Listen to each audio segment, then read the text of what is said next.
Assalamualaikum warahmatullahi wabarakatuh. Bismillahirrahmanirrahim. Alhamdulillahirabbil alamin wassalatu wassalamu ala asyrofil mursalin sayyidina Maulana Muhammadin wa ala alihi wa sahbihi asma'in amma ba'du.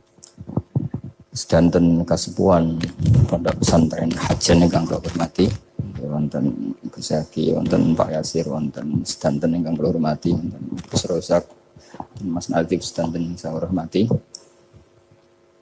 Kula mungkin baru malam ini keluar setelah ibu sakit di ICU 22 hari. Tapi saya memang di rumah sakit tiap malam tuh pulang untuk ngajar pondok saya. Karena saya ngajar Syariatullah Al-Khalidah karangan Sayyid Muhammad. Kenapa saya tetap ngajar? Karena kula niku termasuk orang yang sangat berkeyakinan kalian ad-dunya mal'unun ma fiha illa zikrallahi wa ma walahu au aliman au muta'alliman. Terus untuk menghilangkan laknatullah di dunia ini hanya zikrullah, termasuk yang disebut Rasulullah SAW adalah proses belajar mengajar au aliman au muta'alliman. Terus kula niku sangat fanatik kalian yang namanya belajar. Karena niku sing kula anggap engkang ngilangi azab, ngilangi laknat. Kula beberapa kali terdikte oleh baca. Misalnya baca sistem geologi bumi. Niku zaman wonten likuifaksi teng Palu. Itu beberapa ahli geologi tanya saya, Pak Bahak, apa ada pembenarannya dalam Quran? Terus saya bilang, sampean baca ayat ini dengan kamus bahasa Arab yang dikarang orang sekuler. Atau bila perlu yang dikarang orang Kristen. Biar kamu tidak nganggep saya ini nyari pembenaran. Selama ini alhamdulillah kadang kamus Munjid itu terkenalnya itu dikarang orang non-muslim.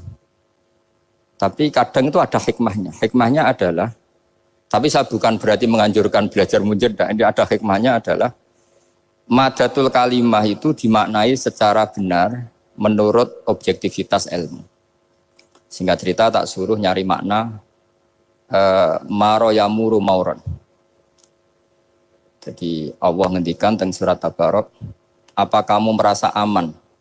Merasa aman setiap saat manfis sama ayyakhsifa bikumul ardo fa idza hiya tamur.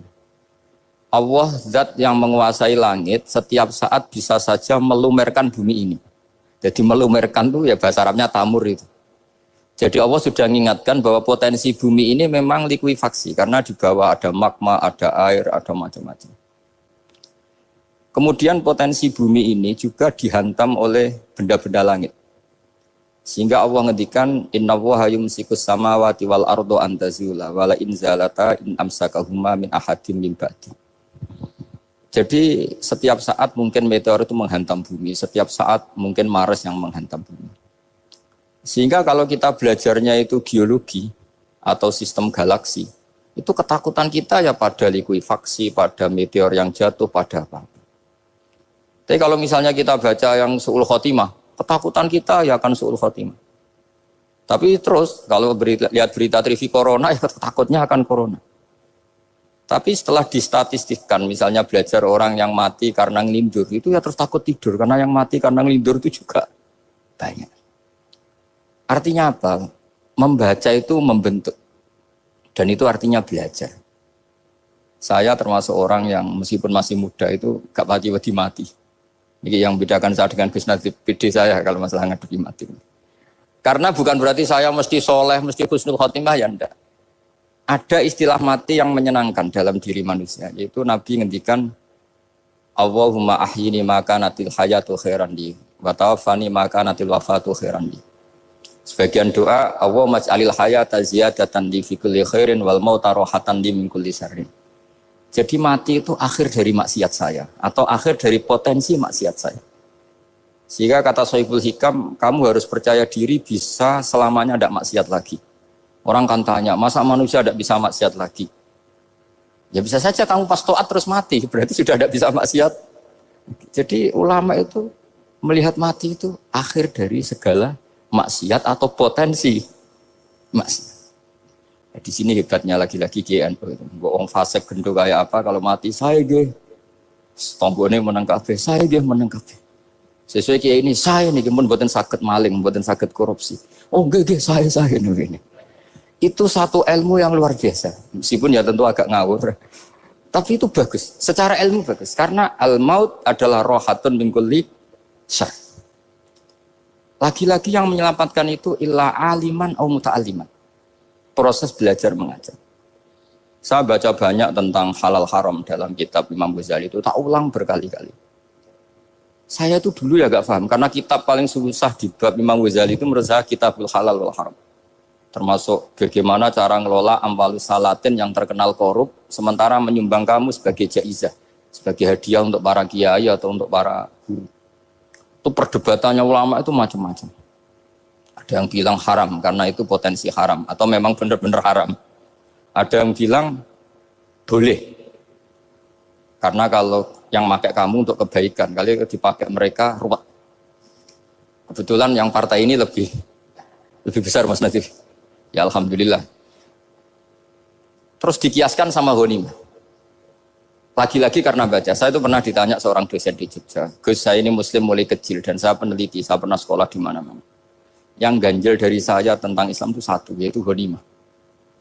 Kok kayak Islam tuh rampok gitu ya, perang sudah, orang kafir tuh kalah, hartanya diambil gini-gini. Ya ghanimah. Terus saya memberi analogi, kalau ada garong ke kamu, bawa senpi, bawa pedang, terus kamu mengalahkan garong itu, alat-alat itu kamu kembalikan apa kamu sita? Ya saya sita, nanti dipakai garong lagi. Ya kira-kira seperti itu. Kalau dikembalikan ke orang kafir, berarti menjadi kekuatan kekafiran lagi. Dan itu harbi. Dia baru nerima. Lagi-lagi ini barokahnya baca. Makanya saya diminta sama sini, ya saya tentu faktor hormat. Karena bapak saya memang dulu ngaji sama Badullah. Mbah saya itu terkenal wali, yang bapaknya bapak. Itu kalau kesini nyifati Badullah satu. Nur isido mondok gini itu enggak apa-apa. Pondok elek lah, kiaimu wali. Zaman itu bapak itu di kamar kursi ya masih ada kakinya. Saya dulu sering dijak ke sini sama bapak. Jadi mbah saya itu terkenal wali dulu. Jadi mbah saya itu tirakat terus sampai kapundhut itu poso terus. Kebetulan cucunya agak niru. Saya tidak niru itu karena itu Gus Zaki. Memang disuruh tidak niru. Kata mbah saya, kira usah tirakat, terus tak tirakati aku. Gitu. Jadi saya, Mbah Mun juga gitu. Kowe haram tirakat, terus tak tirakati aku. Saya senang sekali. Tapi tua-tua kok mikir putu. Nah, terus nirakati putuku sopo. Jadi mulai jadi kiai betul Mas Nadif, saya ini sudah mulai mikir putu. Karena saya ini termasuk orang yang kecelok alim yang enggak banyak orang menghormati karena sudah diramal sama mbah-mbah. Di dulu mbah saya Mbah Nur Sam itu, kakak saya itu SMP, SMA, kakak saya yang kedua juga SMP, SMA. Mbah saya itu Mbah Nur Sam itu, yang nganterkan bapak ketika mondok sini itu, yang ikrar karo Badullah wali Mbah Nur Sam, ahli tirakat, ahli puasa. Itu bilang, Nur, anak sing iki aja pondok, aja sekolah no. Sumben sing ngalim ku anak sing iki. Ketika saya hampir tamat SD sama mbah saya Tuban, mbah saya Narukan juga di Sabdo begitu. Singkat cerita saya mondok sarang. Mondok sarang pertama langsung dikenal Mbah Mun, wong anak kiai jadi langsung dikenal. Terus didoni macam-macam terus jadi wong alim juga ada yang ngelem. Biasa aja untuk dongan yang sepuh-sepuh. Ya sebenarnya agak kecewa ya, saya inginnya kan dianggap prestasi gitu. Ternyata dianggap doanya orang-orang sepuh. Ya, makanya kula niki iki ya rodok ya syukurlah sama Bang Mutamakin sama semuanya karena tadi, kenapa saya harus cerita ini? Quran sendiri mengakui bahwa orang soleh itu diantara aturannya adalah dzurriyyatam ba'duha min ba'd. Meskipun Allah bisa bikin orang soleh dari mana saja, tapi yang legitimit itu memang dzurriyyatam ba'duha min ba'd. Dan kata dzurriyyah itu tasmalu auladal inas, kata Ibnu Hajar al-Asqalani, memasukkan turunan yang dari ibu. Meskipun tentu secara wali nikah atau secara disiplin nasab dari ibu itu tidak ngefek. Tapi dari segi fa'innal irqadassas, bahwa sistem tubuh kita itu tetap ada gen dari seorang apa? Ibu. Sehingga banyak ulama tafsir mengatakan dzurriyyah itu tasmalu auladal inas. Dzurriyyah itu memasukkan turunan dari apa? Ibu. Bapak saya itu nasabnya nasab wali. Jadi mbah-mbahnya itu suka tirakat, suka ibu itu nasab kiai. Jadi kalau bapak wiridan itu, kalau istiqomah itu disalahkan sama keluarga ibu. Istiqomah itu salah. Karena ijabu malam yajib, mewajibkan sesuatu yang tidak wajib. Itu masalah secara ilmiah. Mbah Mun itu sering kritik kalau ada pondok kok wajib puasa, wajib merawat itu sering kritik. Itu secara fikih bahaya. Ijabu malam yajib, mewajibkan sesuatu yang tidak wajib. Dan itu kriminal dalam bab fikih. Betul itu, sama cari di Sulam Taufik, babnya itu ngeri. Ijabu malam yajib itu tidak dihitung minal kabair. Dicari sendiri itu di bab Sulam Taufik, tidak perlu saya sebut, itu parah betul malah cara menvonis Abdullah bin Husain bin Thohir di Sulam Taufik. Ijabu malam yajib. Tapi pondok-pondok yang tirakat tidak kurang dalih. Niki boten majibaken, ngelatih. Boten majibaken tapi napa? Nah, silsilah dari keluarga ibu itu suka ilmu. Sehingga Abdullah bin Mas'ud itu tiap hari itu mensweeping orang yang sering duha. Kalau ada orang duha istiqomah itu disweeping. Awas, harus seminggu sekali, nggak boleh tiap hari. Masa sholat fardu kamu saingi sholat duha? Nggak boleh, fardu tersaingi. Itu Abdul masyhur itu. Sampai cari di Al-Ghunjah itu. Sayyidah Aisyah kalau ada orang duha tiap hari dimarahin. Dan itu secara konstitusi ilmu benar karena Nabi Qiyamul Lail Ramadan itu hanya 4 hari yang di depan umum. Lainnya itu enggak. Khasyata ayyufradu alaihim kalau dalam sahih takut dianggap fardu. Akhirnya istiqomah itu masalah di keluarga saya yang dari ibu. Nah kebetulan kita ini suka ada istiqomah, akhirnya ya seperti ini. Tapi ini ilmu harus kita bicarakan. Tapi yang istiqomah, bapak itu pengagum Badulah. Bapak itu suka sama istiqomah. Karena punya guru dulu Ki Zubedi istiqomah, Badulah istiqomah. Tapi jangan kira Badulah itu hanya istiqomah. Saya punya sanad banyak, mungkin Gus Zaki lebih tahu. Sering saya diceritain bapak. Badulah itu anak ambek wong fase nemen-nemen itu ya rapati cocok. Senajan to majibno fase. Tak takoki iki ngopo. Engkau nak ke fasean darani wong awam untuk ganjaran. Mergo macane Quran gak fase. Padahal untuk ganjaran mergo seneng Quran. Jadi terus tak takoki bapak, niku saged damel syariat mboten? Ya ora kenek, pokoke ngono. Jadi go ngekrori. Artinya beliau ndak ingin lah gara-gara kita terlalu pakam tajwid kemudian menganggap siapa saja baca Quran salah kemudian tidak dapat pahala. Bisa saja hamalahum ala ayakra'ul Qur'an apa mahabbatuhum wa iskuhum wa kada wa kada. Jadi akhirnya saya jadi tahu, oke secara makhraj salah, tapi iseknya benar, mahabbahnya benar, brontonya benar. Jadi sebetulnya Badulah itu punya sekian makalah tentang ilmu. Hikam juga gitu. Nur, nak cah santri ngaji Ihya itu jauh oleh, saya nak ngaji Hikam mojo. Maksudnya beliau, entah kalau setelah itu, Badulah itu melarang siapa saja santri ngaji Hikam itu dilarangnya ada kelas tertentu untuk boleh ngaji Hikam. Nah kenapa saya cerita ini? Karena saya masih ingat betul di antara wasiatnya Mbah Mun itu. Kirroh sebab apa Fatihah kok ihdinas siratal mustaqim bukan siratoka tapi siratal ladzina an'amta alaihim. Dawe Mbah Mun fa inna Allaha ta'ala la ya'kul wa la yashrab wa la yanqih wa la kadza wa kadza. Allah itu tidak makan, tidak minum, tidak tidur. Sehingga kita tidak bisa niru Allah. Tapi yang makan tidur itu manusia. Sehingga kalau ingin dekat Allah ya niru siratal ladzina bukan siratoka.